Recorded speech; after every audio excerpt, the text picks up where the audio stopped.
इस वीडियो में आप देखेंगे हुक्स के बारे में। हुक्स डिफरेंट तरह के होते हैं, जिनमें से दो ज्यादातर यूज होने वाले हैं, जिसका नाम है use state and use effect. इस वीडियो में हम बस एक हुक के बारे में बात करेंगे, जो कि है यूज स्टेट हुक। ये मेरे प्रोजेक्ट की app.js की फाइल है। इसमें पहले हम बेसिक कोड लिखेंगे, जो तकरीबन हर मॉड्यूल में यूज होता है। इसको लिखने का शॉर्ट मेथड था RFC, रेक्ट फंक्शनल कंपोनेंट, और इसमें से मैं ये ई वाला सिलेक्ट कर रहा हूँ, RFCE। और ये मैं तब यूज कर पाया हूँ जब मैंने एक्सटेंशन इंस्टॉल की हुई थी, ये वाली। आपके पास ये ऑप्शन नहीं आ रही जिस तरह मैंने लिखा था RFCE और कोड बेसिक कोड लिखा गया था, तो आप या तो ये एक्सटेंशन इंस्टॉल कर लेना, या फिर आप ये सिंपल बेसिक सा कोड खुद भी लिख सकते हो। अभी हम देखने लगे हैं यूज स्टेट को। यूज स्टेट होता ये है कि एक किस्म का जिस तरह वेरिएबल होता है, हमने जस्ट वही वेरिएबल बनाना है, लेकिन इसमें कुछ और फीचर्स होते हैं वेरिएबल से ज्यादा, जो हमें सिंपल वेरिएबल में तो नहीं मिलेंगे, लेकिन यूज स्टेट में काफी अच्छे से मिल जाएंगे। बात करते हैं वेरिएबल से। फॉर एग्जाम्पल, जिस तरह मैं वेरिएबल बनाता हूँ और मैं उसका नाम रखता हूँ माई वेरिएबल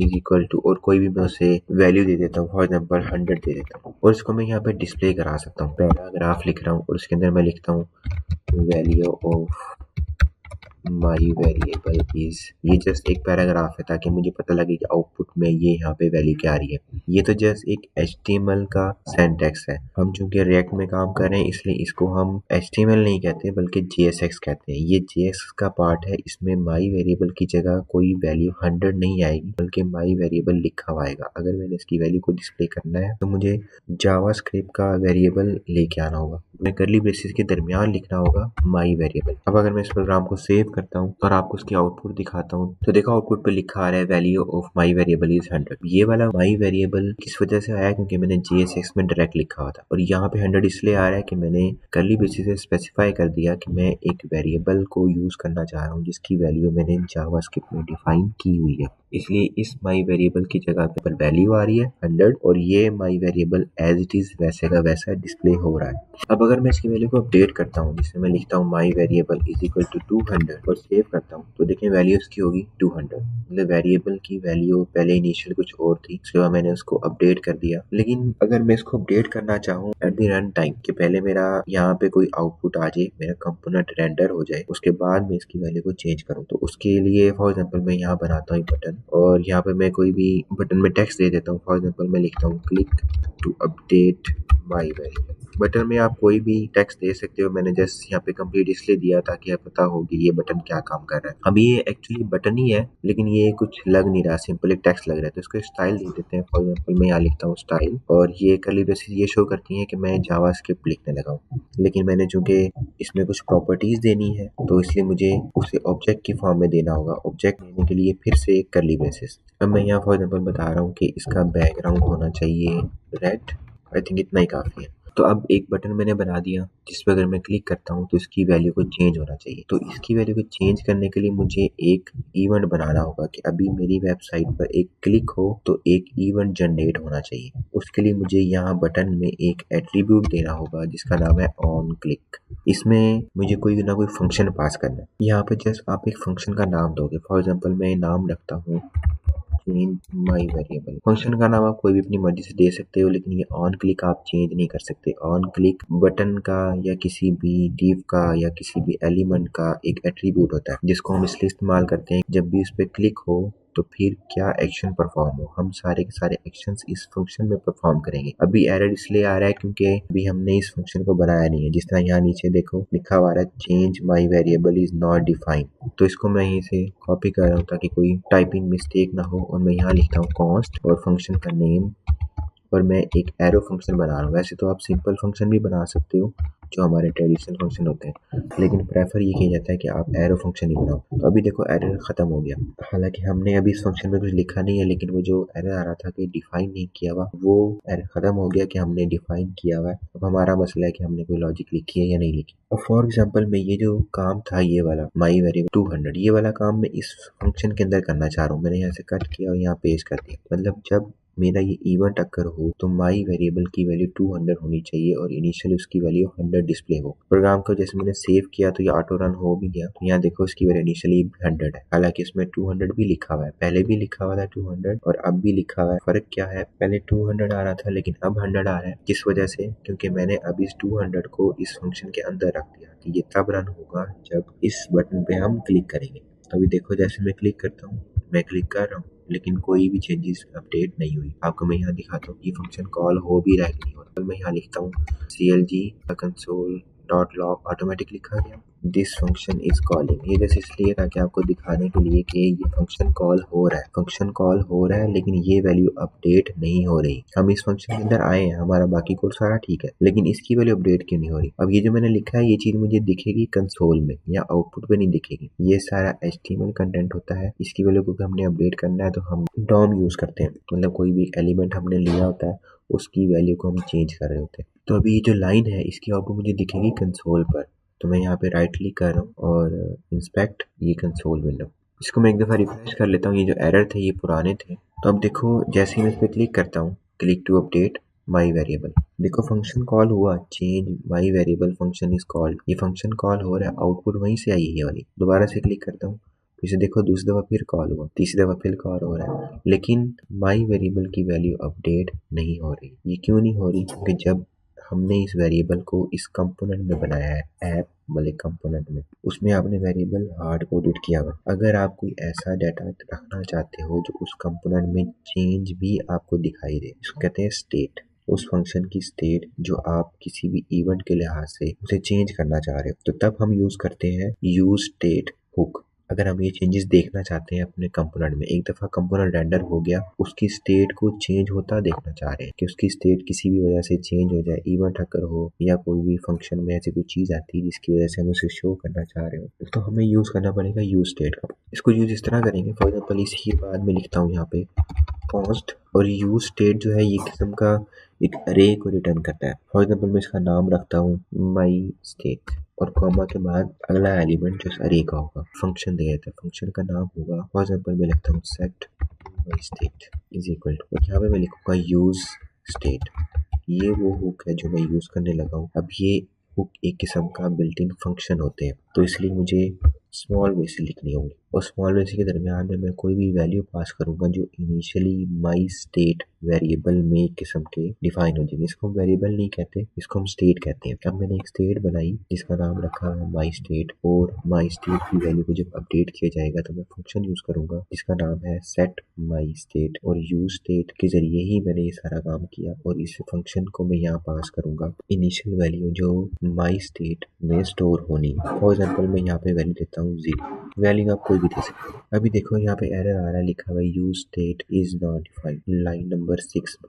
लाइन नंबर 6 में हमने यूज स्टेट लिखा हुआ है, इसमें एरर आ रहा है। एरर कैसे खत्म होगा? इंपोर्ट करने के दो तरीके हैं, या तो आप लिखो इंपोर्ट और करली ब्रेसेस के अंदर आपने लिखना है यूज स्टेट फ्रॉम रिएक्ट। जैसे मैं सेव करता हूँ तो देखो नीचे एरर खत्म हो गया, जो यूज स्टेट से रिलेटेड आ रहा था कि हमने डिफाइन नहीं की थी, वो एरर खत्म हो गया। ये कुछ वार्निंग है कि वो ये कह रहा है कि आपने माई स्टेट डिफाइन तो की है लेकिन इसको यूज नहीं किया, यूज करेंगे तो ये वार्निंग भी खत्म हो जाएगी। अब देखो यहाँ पे रिएक्ट से ही दोनों चीजें इंपोर्ट हो रही हैं, एक रिएक्ट भी और यूज स्टेट भी। तो आप इसे इस तरह भी कर सकते हो, यहाँ पे कॉमा लिखो और करली ब्रेसेस को नीचे का ऊपर लिख दो और नीचे से आप खत्म कर सकते हो, बस अपने कोड में से नंबर ऑफ लाइंस कम करने के लिए। अभी मैंने काम क्या किया, मैंने एक यूज स्टेट हुक को यूज किया और एक स्टेट बनाई जिसका नाम रखा माई स्टेट, और उसको अपडेट करने का एक फंक्शन बना लिया जिसका नाम रखा सेट माई स्टेट। स्टेट बनाते हुए हम इसको इग्नोर कर सकते हैं, अगर मैं यहाँ से खत्म कर दूं तो भी ठीक है, लेकिन ये एक एफिशिएंट वे नहीं होता। हम स्टेट को जब बनाते हैं उसको हमें चेंज भी करना होता है, तो उसको चेंज करने वाला फंक्शन भी साथ ही बना लो। नाम आप कुछ भी दे सकते हो, लेकिन नॉर्मली जो प्रैक्टिस होती है हम लिखते हैं सेट। सेट लिखते हैं पहले ताकि पता हो कि ये सेट कर रहा है किसी भी स्टेट को,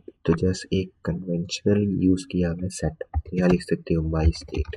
अब देखो ये जो 100 और 200 वाला काम था ये मैं अब स्टेट से करना चाहूंगा ताकि आपको पता लग जाए कि माई वेरिएबल में और माई स्टेट में क्या फर्क है। इसके लिए इसको मैं कॉपी कर लेता हूँ ताकि दोनों चीजें हम साथ साथ देख सकें, और यहाँ जस्ट मैं सेट करता हूँ माई स्टेट।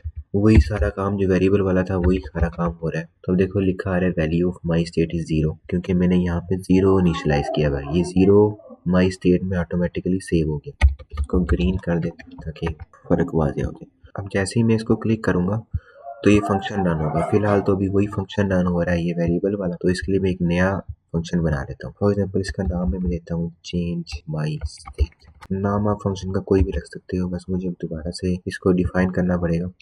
इसी को मैं कॉपी कर रहा हूँ और पेस्ट, जैसे यहाँ नाम रख देता हूँ यही वाला और यहाँ भी पेस्ट कर देता हूँ ताकि जब हम कंसोल में आउटपुट देखें तो हमें पता हो कि ये फंक्शन रन हुआ। अब मैं इसको अपडेट करूंगा माई स्टेट को फिर न्यू वैल्यू के साथ। अब मैं ये फंक्शन यूज करूँगा, तो मैं खत्म कर रहा हूँ और मैं यहाँ लिखता हूँ सेट माई स्टेट। एक फंक्शन है तो मुझे इसे पैरामीटर देना होगा, और पैरामीटर में दूंगा स्मॉल बेसिक के अंदर, फॉर एग्जाम्पल मैं देता हूँ 500। अब कोड में हुआ क्या कि मैंने एक बटन बनाया हुआ है जो कि स्टेट को अपडेट करेगा। अपडेट कैसे करेगा, जैसे ही मैं इस पर क्लिक करूंगा एक फंक्शन कॉल होगा चेंज माई स्टेट के नाम से। फंक्शन कॉल हुआ, इवेंट अकर हुआ हमारा एक फंक्शन कॉल में। पहले तो मैंने लिखा है कंसोल में ये दिखा दो कि वाकई हमारा जो फंक्शन है वो कॉल हो चुका है। उसके बाद सेट माई स्टेट की वैल्यू को 500 कर दो। इनिशियली इसकी वैल्यू 0 थी लेकिन अब 500 कर दो। प्रोग्राम को मैं सेव करता हूँ, रन करता हूँ। जैसे ही मैं इस पर क्लिक करूंगा तो ये 0 वैल्यू चेंज होनी चाहिए क्योंकि मैंने यहाँ पर लिखा हुआ है माई स्टेट। इस पैराग्राफ में मैंने माई स्टेट की वैल्यू को डिस्प्ले किया हुआ है। शुरू में अभी उसकी वैल्यू 0 है मेरे क्लिक करने से पहले, क्योंकि माई स्टेट में 0 ही पड़ा हुआ है। लेकिन जैसे मैं इस पर क्लिक करता हूँ तो इसकी वैल्यू चेंज हो जाएगी, ये फंक्शन चेंज कर देगा। तो अभी यहाँ पे वैल्यू भी चेंज दिखनी चाहिए क्योंकि स्टेट की वैल्यू चेंज होगी। जिस तरह वेरिएबल में पहले वैल्यू चेंज नहीं हो रही थी लेकिन अब स्टेट में होनी चाहिए। जैसे मैं क्लिक करता हूँ ये एरर इसलिए क्योंकि पहले वाले एरर थे, तो मैं रिफ्रेश कर लेता हूँ एक दफ़ा इसको, तो ये खत्म हो गए। तो फिर से देख लेते हैं, click to update my state, तो change my state function is calling. इसको क्लिक करता हूँ तो ये वाला फंक्शन रन होगा। जैसे मैंने क्लिक किया देखिए change my variable is calling, लेकिन वैल्यू उसकी चेंज नहीं हो रही, हालांकि मैंने फंक्शन में लिखा हुआ है 200। तो अगर आपको कभी ऐसा करना पड़े कि आप कोई भी एक वेरिएबल बना रहे हो, उसकी वैल्यू को आप चेंज करना चाहते हो बाय एनी रीजन, तो आपको उस वेरिएबल को सिंपल वेरिएबल नहीं बनाना बल्कि स्टेट बनाना है। स्टेट बनाने का तरीका ये दिया है, सारा तरीका नॉर्मल है। इसमें जस्ट एक इनिशियल वैल्यू होगी और एक फंक्शन होगा जिसके जरिए से आप इसकी वैल्यू को अपडेट करोगे, और यहाँ पे आप इनिशियल वैल्यू दोगे कोई भी जो आप देना चाहो। वो जरूरी नहीं है कि आपने यहाँ पे इंट ही देना है, आप किसी भी किस्म का डाटा दे सकते हो। इस तरह यहाँ एक और एग्जांपल लेते हैं, इसी को मैं कॉपी कर रहा हूँ पेस्ट, और यहाँ पे आपकी दफा मैं कोई स्ट्रिंग वैल्यू लेता हूँ। इसकी जगह मैं लिखता हूँ इनिशियल वैल्यू। वैल्यू आप कोई भी दे सकते हो जो आप इनिशियली सेट करना चाहते हो अपनी स्टेट। इसको मैं नाम कोई भी दे सकता हूँ, तो माई स्ट्रिंग डाटा, और इसको नाम शुरू में सेट ही रख रहा हूँ ताकि मुझे पता हो कि ये एक फंक्शन बना हुआ है जिसके मैं स्टेट को अपडेट कर सकता हूँ, और कौन सी स्टेट अपडेट होगी तो उसका नाम मैं एग्जैक्ट यही रखा हूँ जो यहाँ पहले लिखा। ठीक है, अब ये दोनों नाम मुझे बता रहे हैं कि ये मेरी स्टेट बनी हुई है। ये सेट शो कर रहा है कि ये एक फंक्शन है जो कि माई स्ट्रिंग डाटा नाम की स्टेट को अपडेट। फिर से मैं इसको कॉपी कर लेता हूँ ताकि कुछ चीज़ें हम सारी इकट्ठी देख सकें।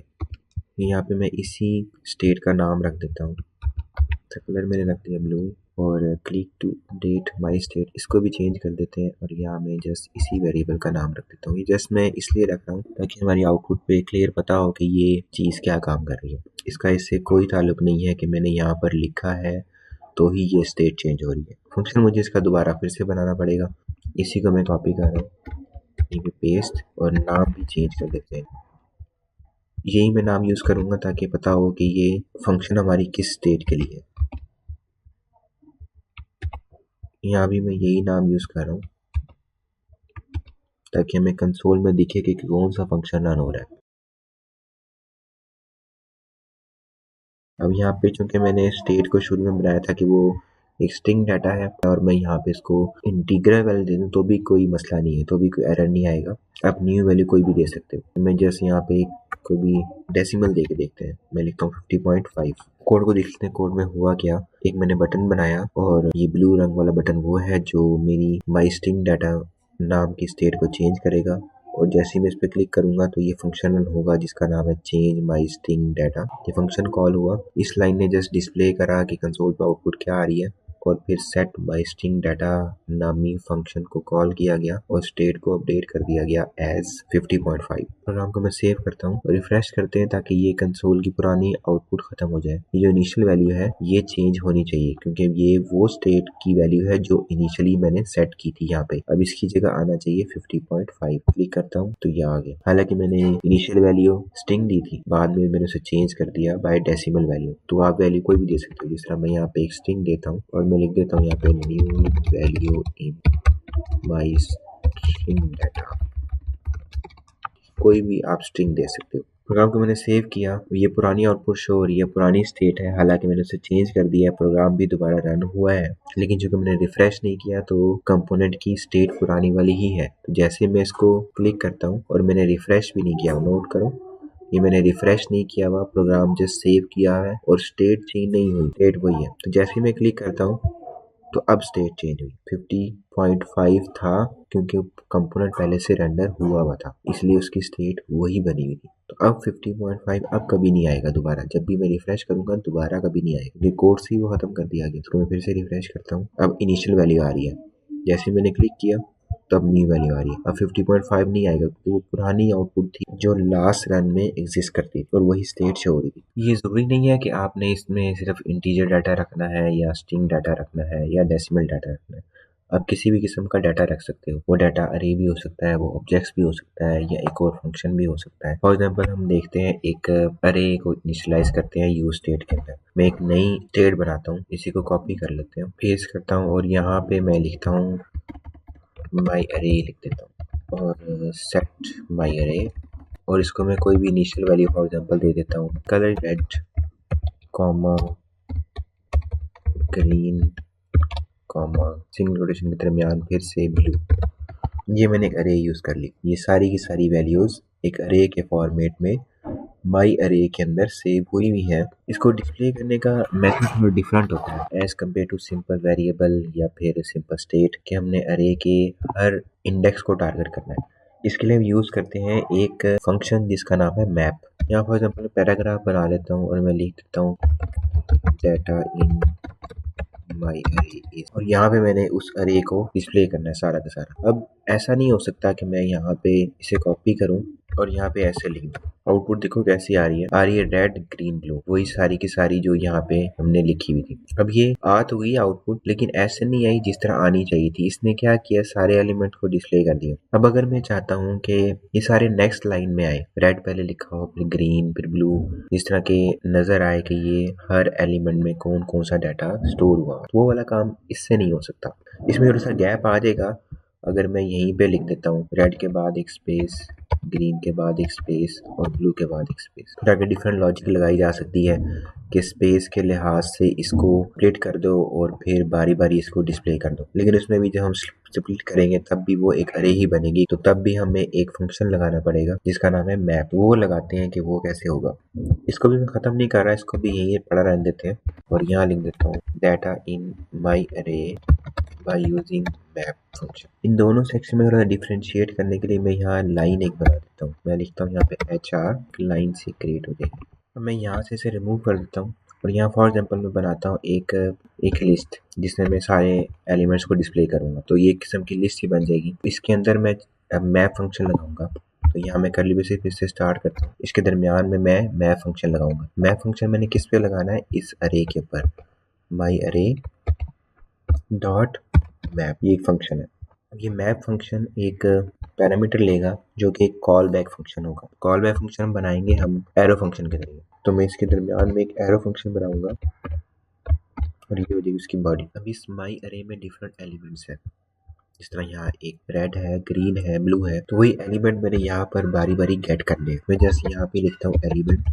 ये एलिमेंट जस्ट एक वेरिएबल का नाम है, आप इसे कोई भी चेंज कर सकते हो अपनी मर्जी से, कोई भी वेरिएबल का नाम रख लो। एक और मैं यहाँ पे यूज करूंगा इंडेक्स, क्योंकि अरे में इंडेक्स नंबर भी होता है जो कि हर एलिमेंट का स्पेसिफिक होता है, यूनिक होता है।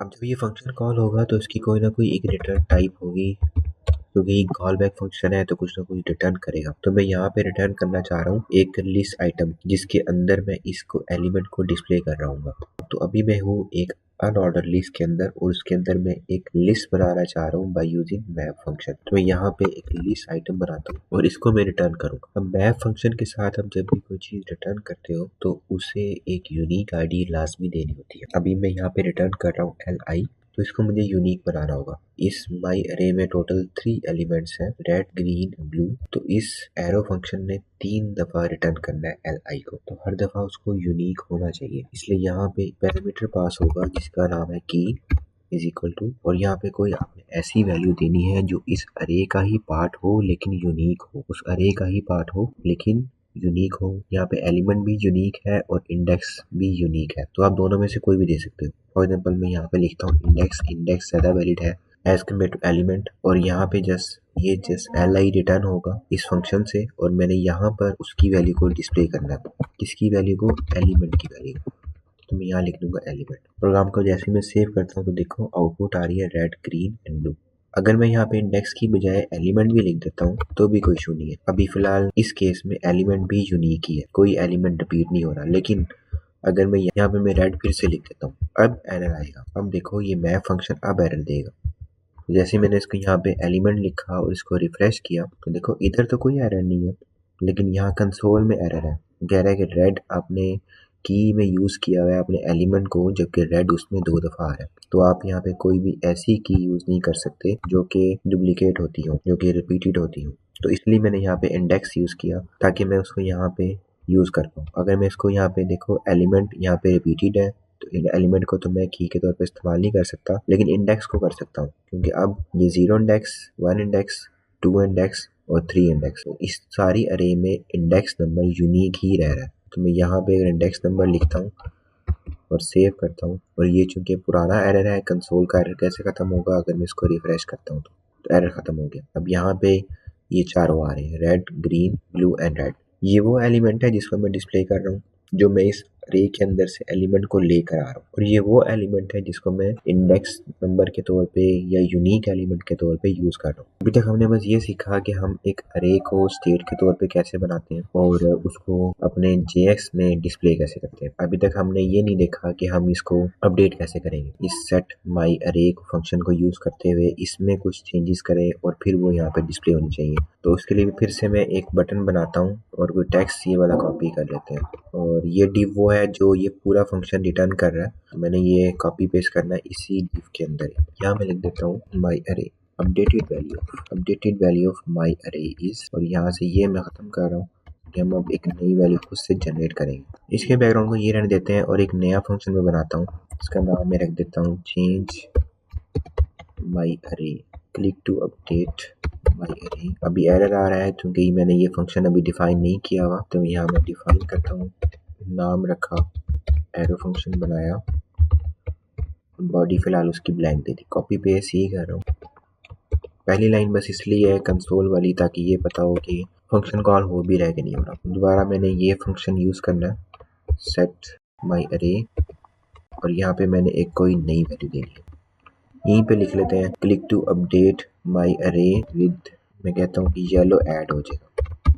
येलो कलर है जो मैं ऐड करूंगा उसके अंदर। अब आप इसको यहाँ पे एक पैरामीटर के तौर पर भी आगे पास कर सकते हो, लेकिन इस फंक्शन फॉर सिंपलिसिटी के लिए मैं डायरेक्ट यहीं पे लिख दूंगा येलो। अब होगा क्या, इसके लिखने से ये होगा कि सेट माई अरे जो होगी अपडेट तो हो जाएगी, लेकिन पुरानी वाली सारी वैल्यू खत्म हो जाएगी और नई वैल्यू आएगी येलो।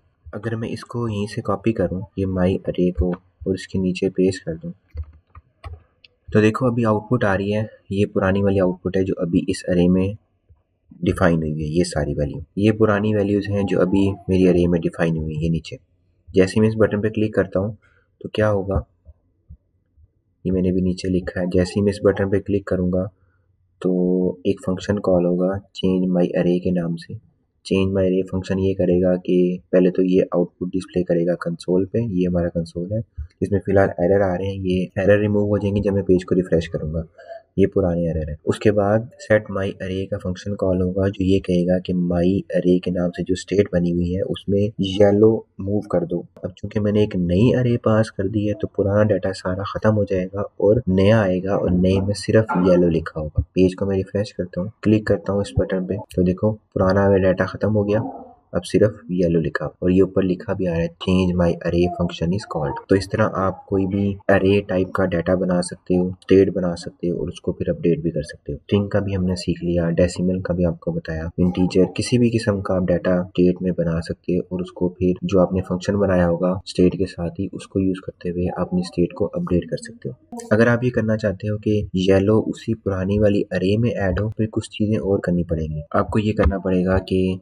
माई अरे नाम की जो आपकी अरे है उसमें पुश करूँ येलो को। अब जब जैसे ही येलो पुश होगा, अब माई अरे जो होगी वो चेंज हो चुकी होगी। अब एक किस्म की नई अरे बन गई है, मतलब उसमें डाटा अब चेंज हुआ है। अब हमें सेट फंक्शन इस तरह यूज नहीं करना कि हम उसको एक नई अरे बस पास कर दें। यहाँ पे मैं लिखूँ माई अरे, इस तरह नहीं लिख सकते, ऐसे डाटा नहीं आएगा, बल्कि मुझे इसकी कॉपी बनानी पड़ेगी। मैं लिखूंगा यहाँ पे इसके अराउंड स्केल बेसिस और 3 डॉट सिंबल यूज करके इसकी मैंने कॉपी बना दी, जिसमें अब ये है कि माई अरे की जो पुरानी कॉपी है वो रिमूव हो जाएगी और इसमें नई कॉपी आ जाएगी। तो सेट माई अरे नाम का फंक्शन था जिसमें अब मैंने एक नई अरे पास करी, जिसके अंदर माई अरे में मैंने एक नया एलिमेंट पुश किया था येलो के नाम से, और वो मैंने इस सेट अरे को पास कर दी। अब अगर मैं इसको रिफ्रेश करूंगा पेज को तो फिर से पुराना डाटा शो होगा। तो अभी देखो मैंने प्रोग्राम को सेव किया, ये रन भी हो रहा है, लेकिन इसमें भी येलो डिस्प्ले हो रहा है। क्यों? क्योंकि ये कंपोनेंट रेंडर हुआ है।